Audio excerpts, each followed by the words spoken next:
Don't say, I like a lot this series. But what's wrong with this sentence? If you're thinking the problem is this series, that's not it.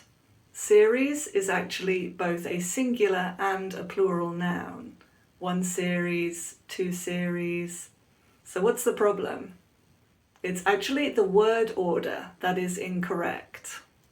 A lot is an adverb when it is used with state verbs such as like, enjoy, respect. It means very much.